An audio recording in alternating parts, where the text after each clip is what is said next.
창세기 이제 마감 부분을 보고 있습니다. 창세기 마감 부분은 우리가 지금 보고 있는 대로 요셉 형제들의 이야기를 하고 있습니다. 야곱의 이야기를 하고 있습니다. 그러니까 야곱이 아버지가 되고 있는 요셉 형제들의 이야기를 잘 이야기하고 있습니다. 그런데 우리가 이 말씀을 조금 더 깊이 들여다보면 이게 사람의 이야기를 하고 있지 않고 하나님의 역사를 이야기하고 있다는 것을 우리가 알게 됩니다. 창세기 제일 앞에서 무슨 말씀을 하셨어요? 창세기 제일 앞부분은 하나님께서 천지 만물을 만드셨다 이렇게 말씀하고 있습니다. 자, 우리가 지금 창세기 제일 마감 부분을 보고 있습니다. 창세기 마감 부분이 뭘 말씀하고 있다고요? 사람의 이야기를 하는 거겠지만 자세히 들여다보니까 하나님을 이야기하고 있습니다. 하나님께서 역사의 주인이시다. 하나님께서 역사를 움직여 나가신다. 이것이 창세기 마지막이 하는 이야기입니다. 역사의 주관자는 하나님이시다. 창세기 마지막의 이야기입니다. 여러분, 이것이 창세기의 의미이고 창세기의 귀함입니다. 귀중함입니다. 창세기는 하나님이 역사의 창조주시라는 것을 말씀합니다. 뿐만 아니라 하나님께서 그 만드신 우주 만물의 역사를 주관하시고 이끌어 가시는 역사의 주인이시다. 이렇게 말씀하는 것으로 그 말씀을 마칩니다. 그래서 여러분, 성경의 제일 앞부분 창세기의 관문을 통과하지 않고는 우리의 믿음이 하나님 향해서 제대로 될 수 없습니다. 여러분, 이 관문, 창세기의 관문을 제대로 통과할 때만이 우리가 믿는 하나님이 어떤 분이신가를 제대로 믿고 우리가 그분 붙들 수 있는 거예요. 하나님이 창조주이시다. 하나님이 역사도 주관하시는 역사의 주인이시다.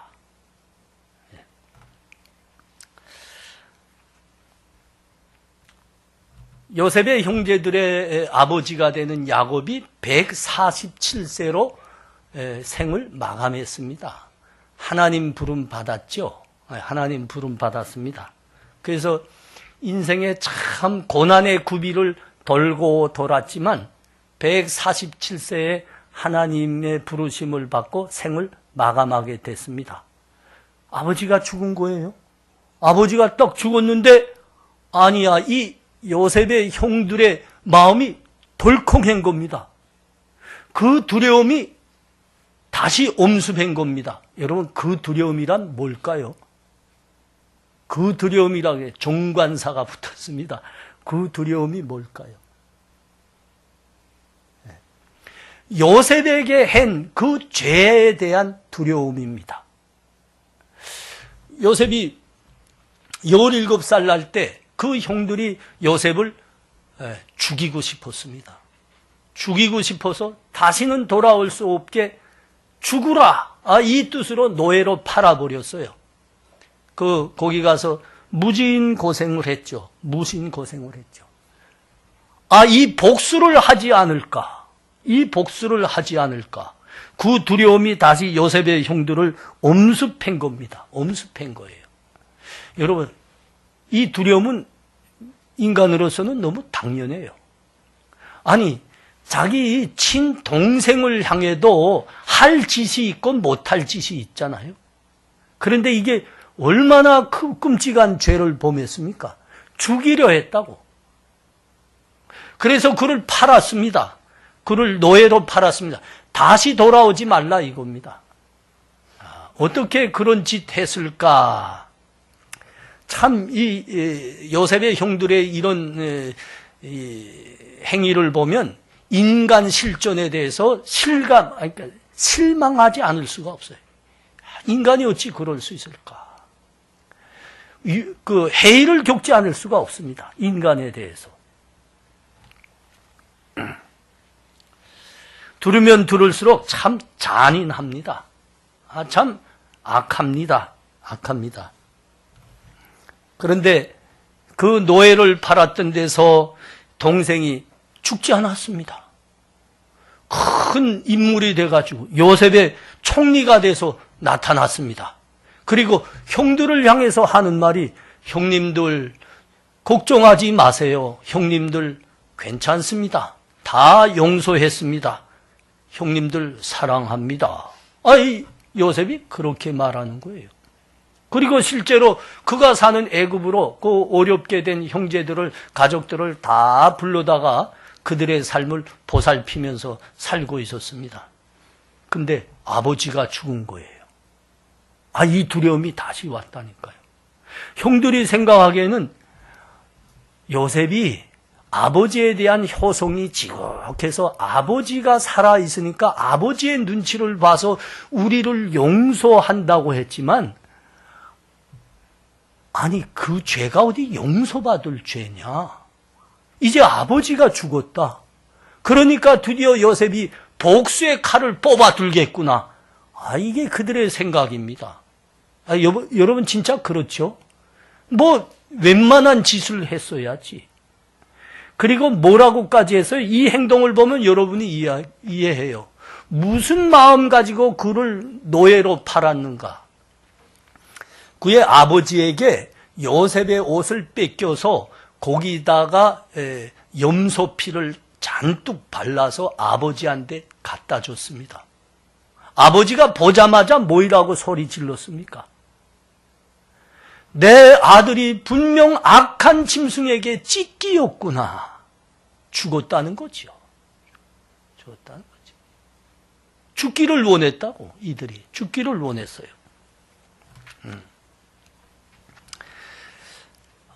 그런데 그 요셉이 죽지 않았습니다.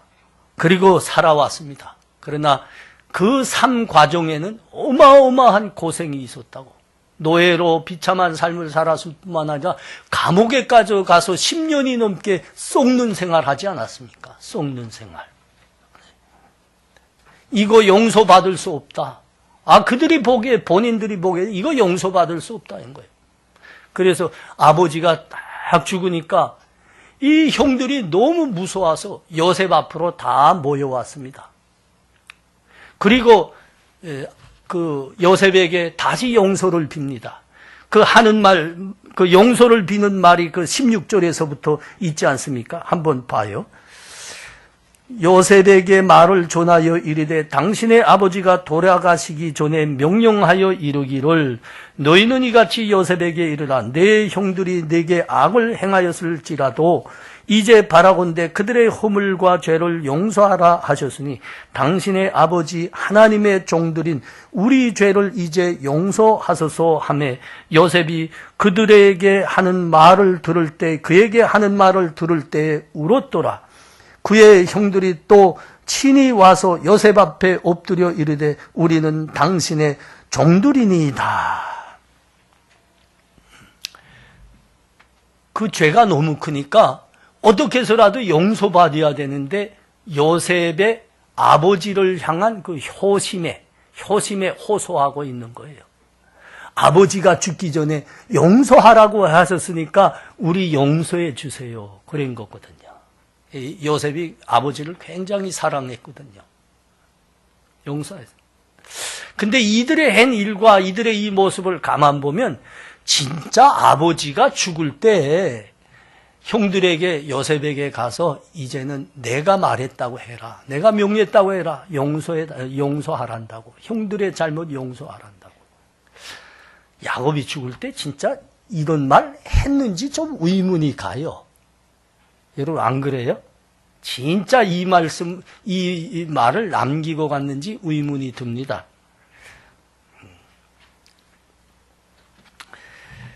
너무 그 죄가 컸기 때문입니다. 용서받기에는 너무 컸기 때문입니다.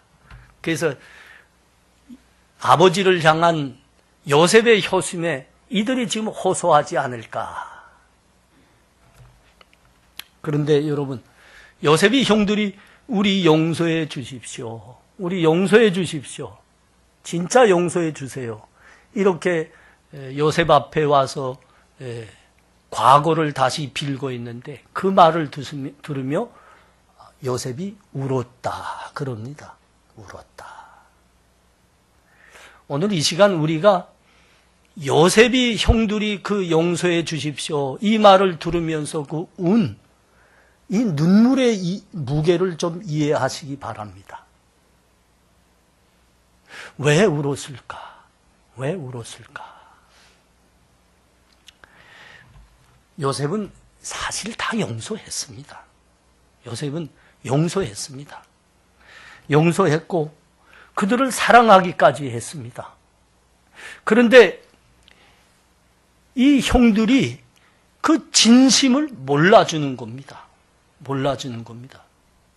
여러분, 하나님 믿으면, 진짜 하나님 믿으면 예수 그리스도가 우리의 믿음의 중심에 와 있으면 용서하는 사람 됩니다. 요셉은 진짜 하나님 잘 믿는 사람이었어요. 여러분, 그가 산 삶을 한번 돌이켜 보십시오. 그는 믿음 때문에 죄를 짓지 않기를 원했던 사람입니다. 진짜 하나님 사랑하는 사람이었으니까 용서해 줬습니다. 그런데 이 진심을 몰라줍니다. 몰라줍니다. 다시 와서 용서를 빌고 있습니다.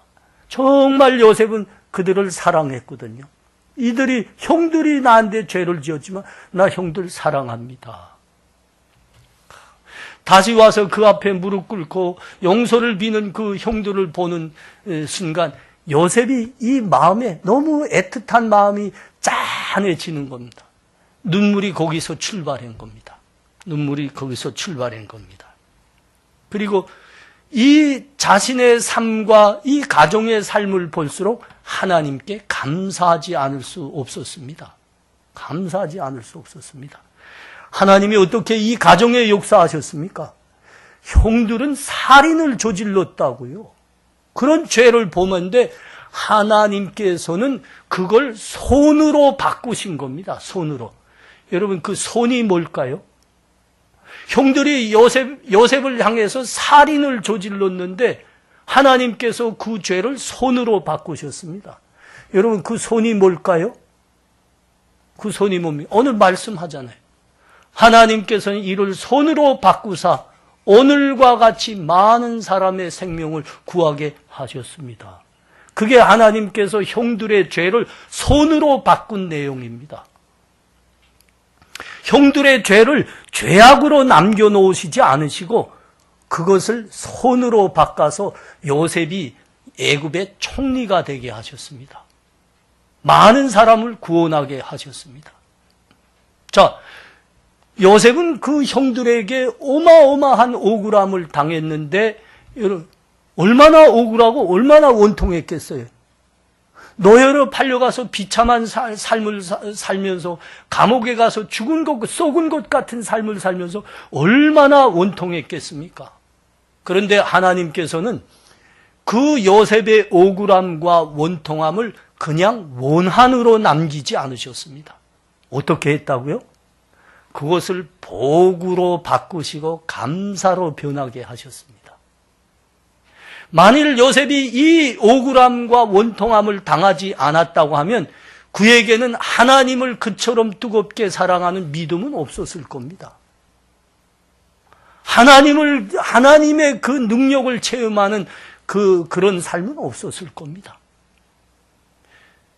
그에게 그렇게 하나님의 성령이 충만하고 세상을 다스릴 수 있는 지혜가 충만하게 된 건 이 억울하고 원통한 삶을 경과했기 때문이에요.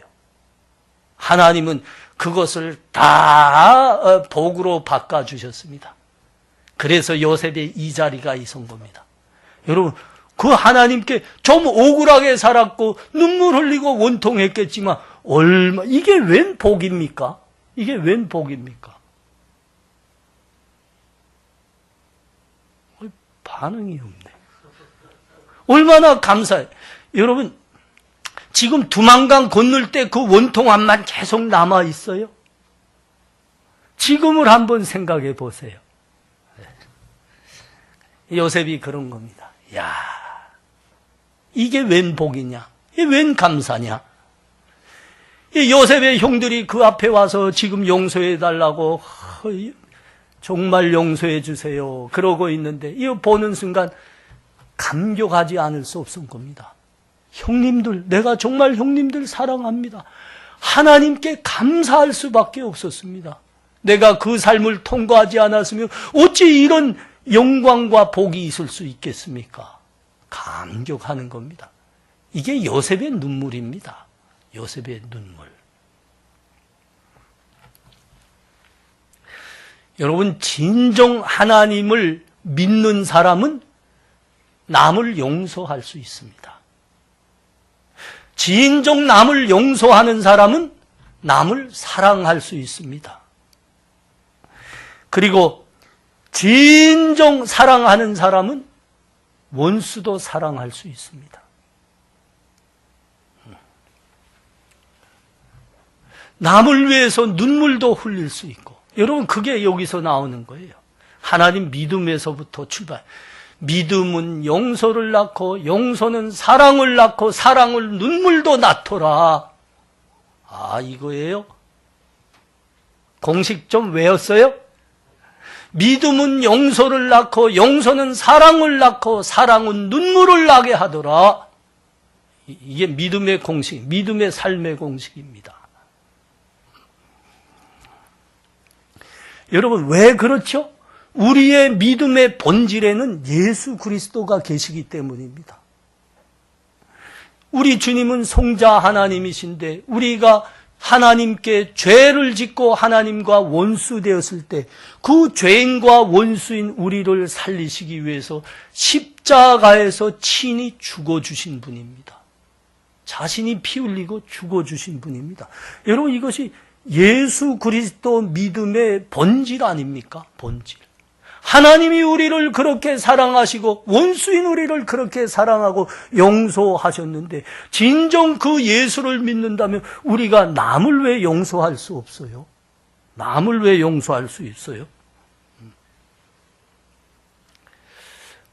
여러분, 아직도 누군가 나에게 어떻게 이만큼 좀 잘못한 이야기, 좀 기분 상하게 하는 이야기 들으면 그 말 하면 아직도 심장이 콩콩콩콩 뛰는가요?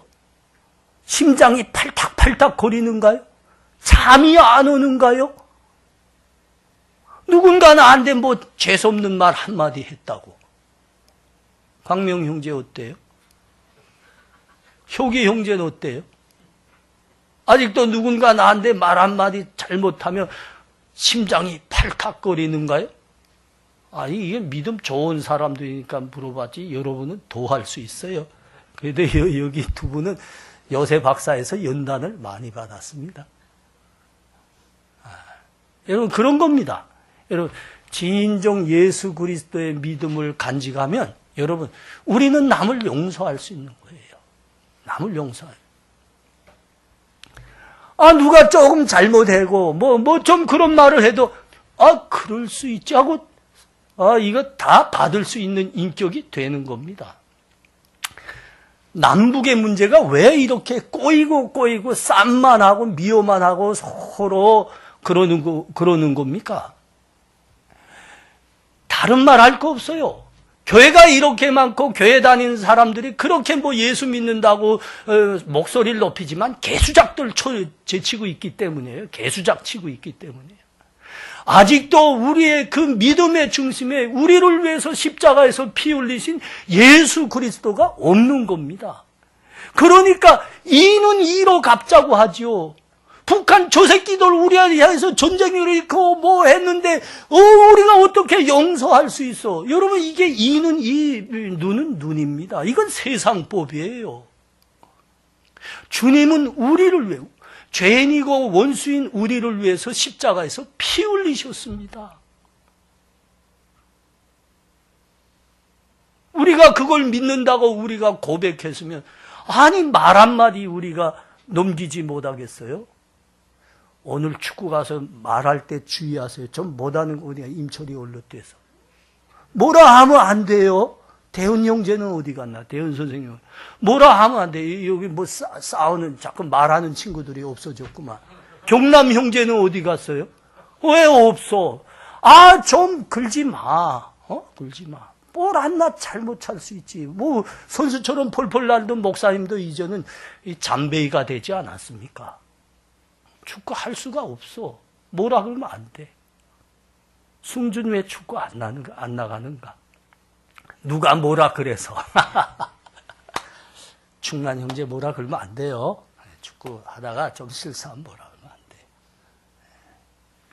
이게 남북의 문제입니다. 믿음의 사람들의 문제예요. 믿음의 사람.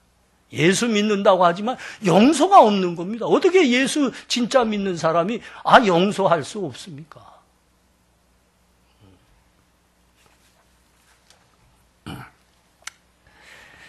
진짜 예수 믿으면 여러분 용서하게 됩니다.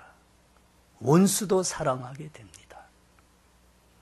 우리가 언제 저 북녘에서 죽어가고 있는 우리 동포들 향해서 생각만 해도 눈물이 나올 수 있습니까? 아니 자기 식구들이야 당연히 눈물 나지. 아니 우리 동포들 놓고 생각만 해도 눈물이 날 수 있습니까? 여러분 눈물 나요? 지금 눈물 나요? 이게 다 믿음에 관한 문제. 믿음은 용서를 낳고 용서는 원수도 사랑하는 사랑을 낳고 그건 눈물도 낳게 되더라. 이게 이 사명이 이렇게 나오는 겁니다. 요셉의 눈물입니다. 이게 요셉의 눈물. 자, 19절에서 21절 봅니다. 요셉이 그들에게 이르되 두려워하지 마소서. 내가 하나님을 대신하리까. 당신들은 나를 해하려 하였으나 하나님은 그것을 손으로 바꾸사 오늘과 같이 많은 백성의 생명을 구원하게 하시려 하셨나니 당신들은 두려워하지 마소서. 내가 당신들과 당신들의 자녀를 기르리이다 하고 그들을 간곡한 말로 위로하였더라. 사람은 실수합니다. 하고 사람은 죄도 짓습니다. 근데 믿는 사람도 그런다는 거예요. 하나님을 그토록 사랑했던 다윗이 죄를 지었습니다. 죄도 만만한 죄가 아닙니다. 큰 죄였습니다. 밧세바 사건. 아주 큰 죄입니다. 우리 주님의 복음을 위해서 일생을 깡그리 들인 사람이 있죠. 사도 바울입니다. 사도 바울. 근데 사도 바울도 실수했습니다. 싸우는 실수했다고 해요. 싸우는 실수. 동료들과 싸우는 실수. 근데 여러분, 이 요셉의 이 고백을 보십시오. 요셉의 이 고백을 보십시오. 이 말은 이 말입니다. 하나님은 악으로 남기시지 않으시더라. 하나님은 억울함과 원통함을 그대로 원한으로 남기시지 않더라. 하나님은 우리의 악과 죄마저도 손으로 결과되게 하시더라. 우리의 억울함과 원통함을 하나님은 복과 감사로 바꾸어 주시더라. 이 요셉의 고백입니다. 요셉의 고백.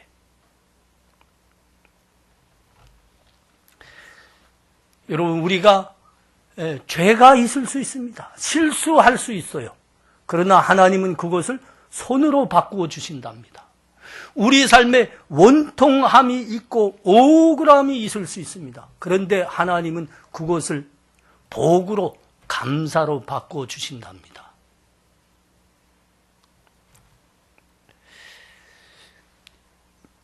여러분, 이 말씀에서 19절 말씀을 다시 자세히 보시고 20절 말씀도 자세히 보시기 바랍니다.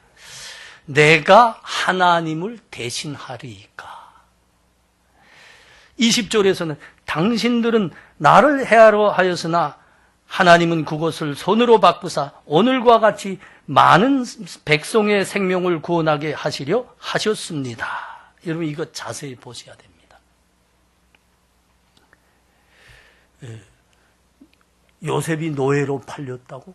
감옥에서 살았다고? 근데 형들이 그랬습니다. 이게 형들이 요셉에게 행한 죄입니다. 근데 하나님이 그거를 그냥 죄로 남겨두지 않으시고 손으로 바꾸셨답니다. 본인인 요셉은 얼마나 억울하고 원통했겠습니까? 근데 이 요셉의 억울함과 원통함을 그냥 원한으로 남겨두지 않으시고 이것을 복과 감사로 바꿨다 하는 겁니다. 바꿨다 하는 겁니다. 여러분, 형들은 자기들이 원하는 대로 동생을 죽인 줄 알았습니다. 요셉은 그 형들에게 당한 대로 내 일생이 이렇게 노예로 쏟고 감옥에서 쏟는 줄 알았습니다. 그런데 하나님께서는 요셉을 총리로 만드셨고 형들의 그 죄악마저도 손으로 바꾸어 주셨고 이렇게 오늘의 삶이 멋지게 되게 하셨습니다. 여러분, 이게 뭐예요? 우리 마음대로 되지 않더라. 우리의 죄와 실수도 하나님은 그대로 남겨두지 않더라. 손으로 바꾸시더라. 우리가 당한 억울함과 원통함을 하나님은 복으로 감사로 바꾸시더라. 여러분, 이게 뭐예요? 역사는 하나님이 주관하시더라. 이 말씀인 겁니다. 그래서 지금 이 19절이 이렇게 고백하는 겁니다. 내가 하나님을 대신하겠습니까? 20절에서도 다시 말씀합니다. 하나님은 우리를 바꾸시더라. 우리의 행위를 바꾸시더라. 손으로 바꾸시더라. 그러는 겁니다. 나는 이 시대에 이 요셉이 했던 역사의 주인은 하나님이십니다. 하나님이 죄악도 손으로 바꾸시고 우리의 원통함과 억울함도 복으로 바꾸어 주시는 분입니다. 이 체험자는, 이 시대의 체험자는 여기 앉은 우리들이라고 나는 믿습니다. 우리 많은 사람들이 두만강 건너서 중국에서 참 고생하다가 여기 왔잖아요. 왔는데 많은 사람들이 그 이상한 심리를 갖고 있더라고요. 이건 범죄자들은 범죄 현장에 다시 돌아온다는 범죄학 심리가 있습니다. 그게 아니고, 이게 우리가 중국에서 몇 년 산 친구들은 그 중국에 자기가 살았던 데 꼭 가보고 싶어 하더라고요. 그렇죠? 가본 사람 많아. 가본 사람 많아. 근데 갔다 와서 생각이 바뀌었어요.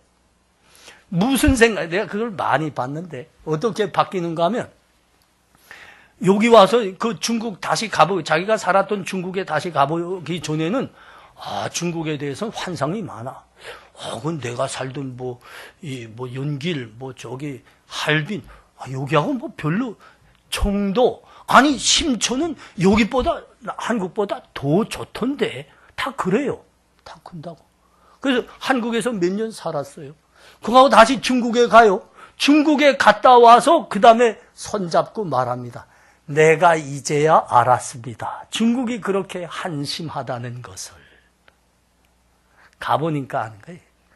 지금 이 한국이 중국보다 얼만큼 멋있고 우리들의 삶이 중국 사람들의 삶보다 얼마나 질이 높은가 하는 것을 드디어 중국 걸쳐보고 여기 와서 살아보고 다시 그곳에 가보고 그때 아는 겁니다. 그 왜 그렇죠? 북한에서 살던 여러분들의 삶은 지옥이었던 겁니다. 지옥에서 중국 땅을 와보니까 이게 눈이 뒤집혔잖아요. 요새는 그 형제가 안 보이는데 3년 동안 그 온성 높은 산에 올라가서 중국의 휘황찬 불을 바라보면서 내가 언제면 저 땅은 무슨 천국일까 늘 그렇게 생각했다요. 그 생각이 커지고 커지다 못해서 어느 날 맨정신으로 넘어갈 용기는 안 생기고 그래서 농태기 한 잔 먹고 취한 김에 두만강을 건넌데 그걸로 북한을 떠났다 하더만요. 중국에 북한 지역에서 살다 중국에 보면 그렇게 휘황찬란합니다. 그러고 그 휘황찬란한 거 보다가 한국에 오니까 별로 차이가 안 나는 거예요. 근데 여기서 살다가 중국에 가보고 그게 휘황찬란한 게 아니고 한국보다는 한심했던 거로구나. 드디어 아는 겁니다. 여러분, 우리가 지금 이렇게 잘된 거 말이에요. 우리 중국에 있을 때 상상을 못한 겁니다. 그러니까 지옥 같은 북한에서 살 때는 더욱 상상을 못했던 겁니다. 드디어 가보고 알은 겁니다. 가보고. 이제는 왜 우리가 이렇게 괜찮게 됐는지 이제는 압니다. 왜 그러죠? 하나님 만나보고 하나님 말씀을 보고 드디어 안 겁니다. 아, 하나님이 우리를 특별히 사랑하셨구나. 하나님이 이 민족과 이 나라가 하나가 되고 우리를 귀하게 많은 사람들을 돕고 구원하는 사람들로 우리를 세우시려고 하나님께서 우리를 살려서 이 자리에 세우셨구나. 이제 아는 겁니다. 이제 아는 겁니다. 이제 아는 겁니다. 우리가 그 하나님 역사는 하나님이 움직여 가시더라. 그 체험자들입니다. 아마 요셉이 고백했던 이 고백, 내가 하나님을 대신하리이까. 하나님께서는 이를 손으로 바꾸사 오늘과 같이 많은 사람의 생명을 구원하게 하셨습니다. 이제 이 요셉의 고백이 여러분 믿음으로 살고 더 많이 산 후에는 이 믿음이 더 강렬해지리라 믿습니다. 여러분 솔직히 말하면 우리의 믿음이 아직 이 요셉 믿음에 못 가지 않았어요? 우리의 믿음은 아직 학 좀 하나 놓고 바들바들 심장이 팔딱거리는 믿음입니다. 신입사원이 돼가지고 그냥 먹고 사는 게 그냥 다다. 그냥 거기에 코박고 있는 인생일 뿐입니다. 우리의 믿음의 수준은 아직 거기거든요. 아니 여기 훌륭한 청년들이 있긴 있어요. 하지만 아직 우린 거기거든요. 여러분, 이 말씀대로 이 말씀을 붙들고 그 믿음으로 끝까지 말씀으로 세상을 이겨보십시오. 그러면 여러분은 반드시 요셉이 고백한 고백이 여러분들의 믿음과 고백이 될 겁니다. 내가 하나님을 대신하리이까. 하나님은 내 억울함과 원통함을 지금과 같이 영광으로 바꿔주셨습니다. 이렇게 고백할 때가 올 겁니다. 믿음으로 사셔야 됩니다. 믿음으로 사셔야 됩니다. 여러분, 우리 로마서 신약 성경인데 로마서 8장 28절 한번 가보겠습니다. 로마서 8장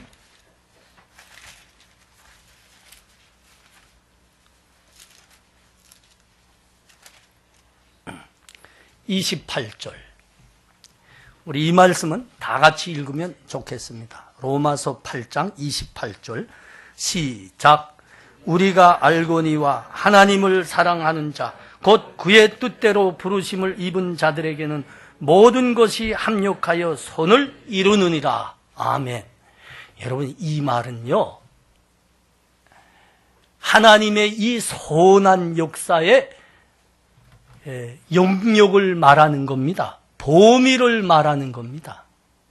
하나님께서는 우리의 사람의 죄와 악마저도 하나님은 손으로 바꿔주시더라.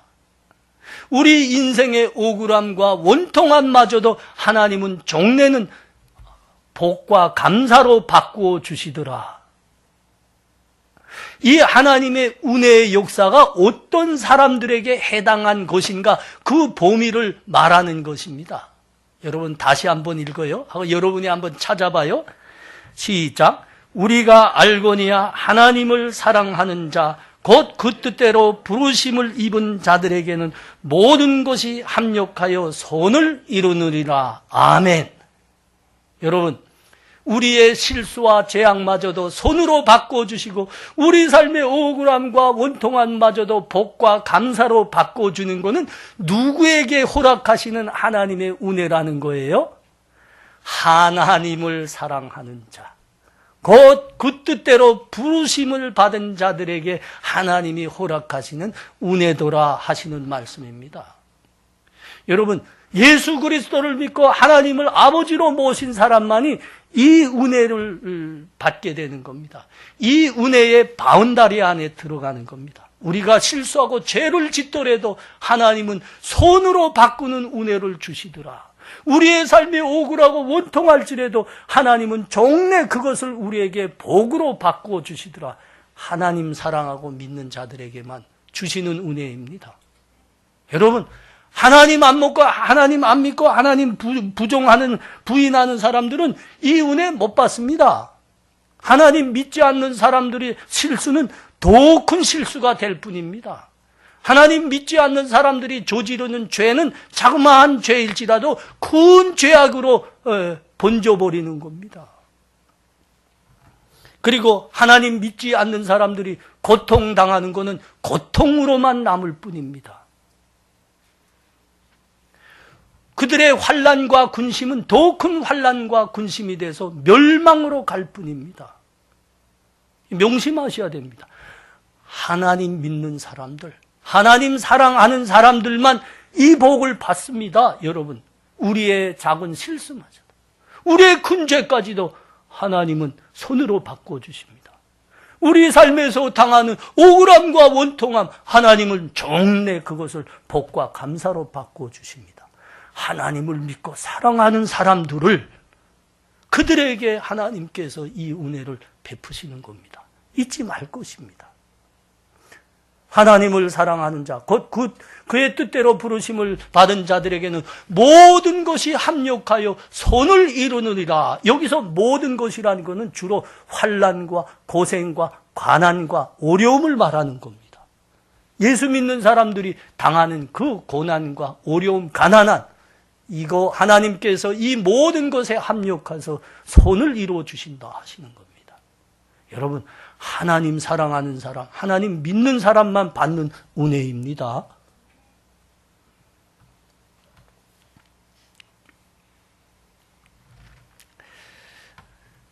세상 사람들이 넓은 길 갑니다.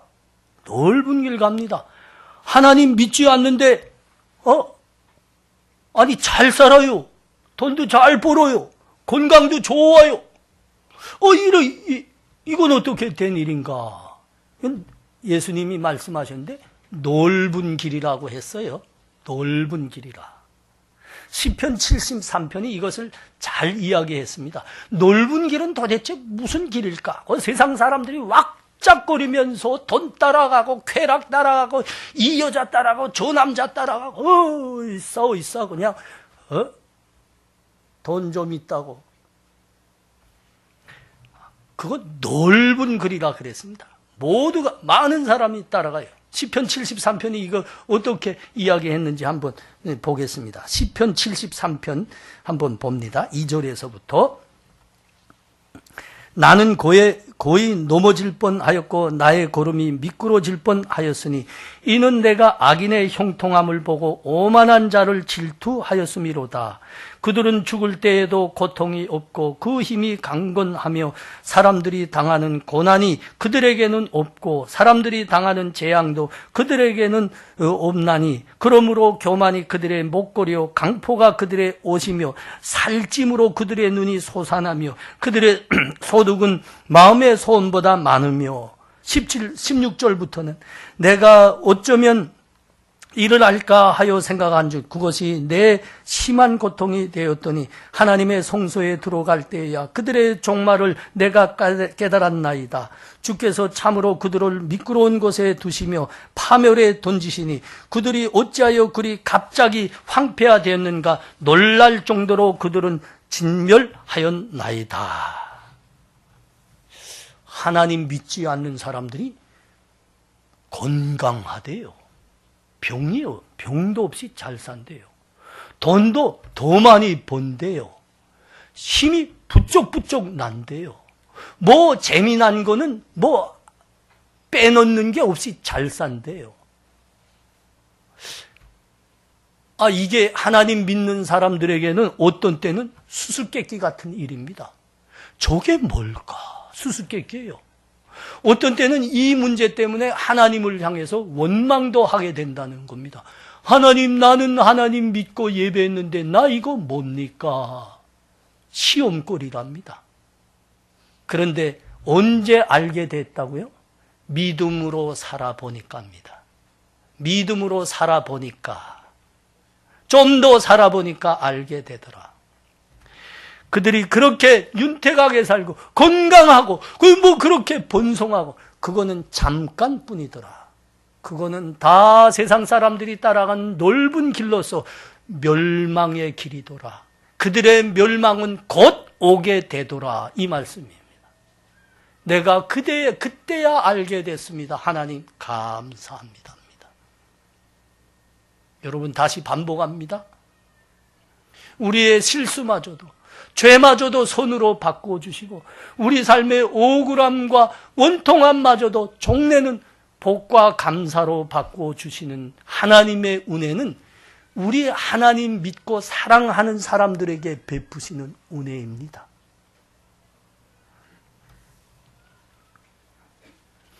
성경을 이렇게 보십시오. 성경을 이렇게 보면 하나님께서 그 사랑하는 자들에게 종래는 복과 은혜를 주시기 위해서 하나님께서는 참 어마어마한 일들을 행하시고 계셨습니다. 여러분 기억하시나요?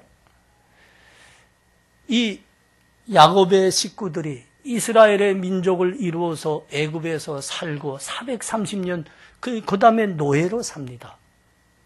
근데 그들이 어느 날 가나안으로 향해서 그들이 구원을 이루어냈습니다. 해방을 이루어냈습니다.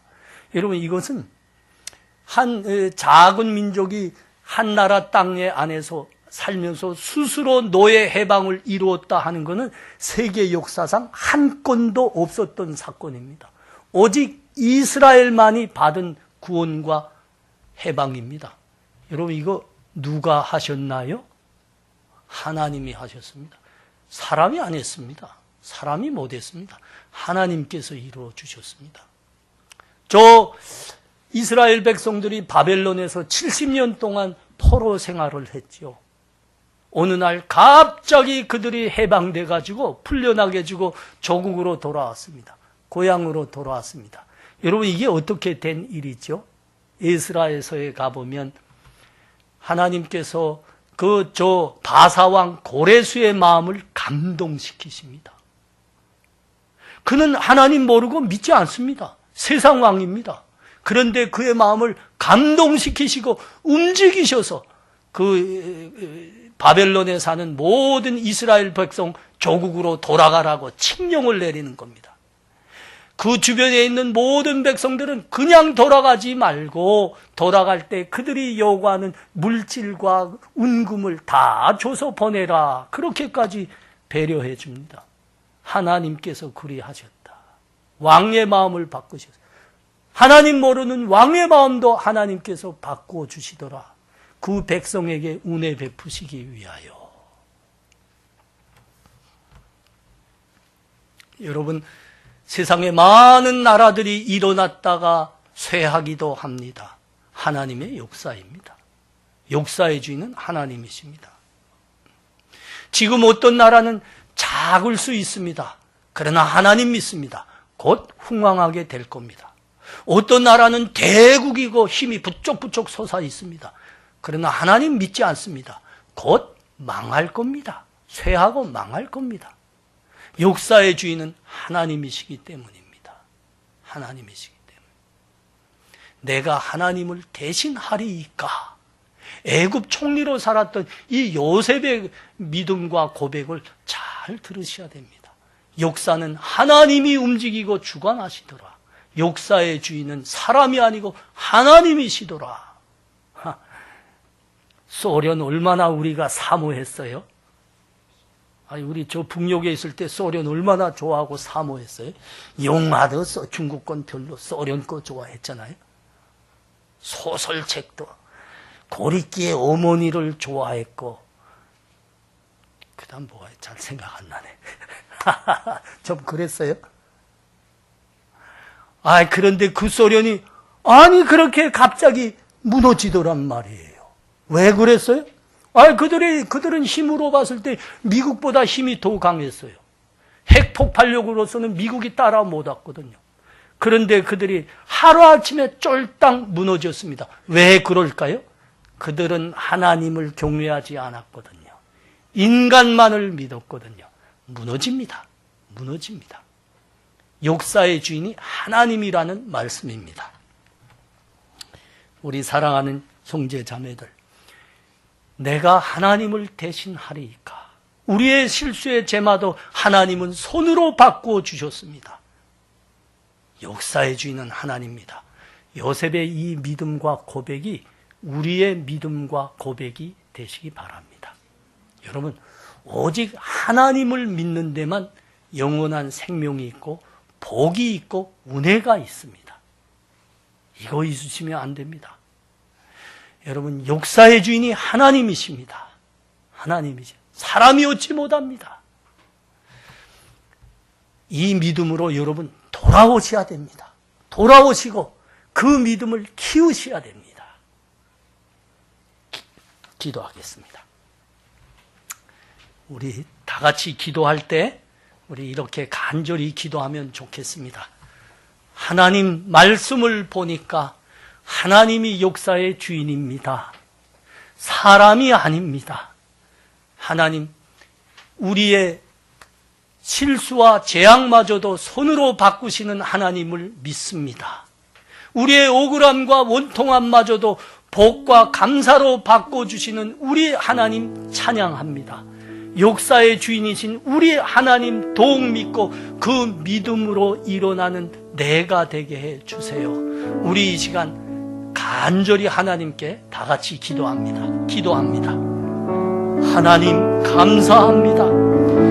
오늘 하나님의 말씀을 우리가 마음을 열고 대합니다. 하나님께서 역사의 주인이십니다.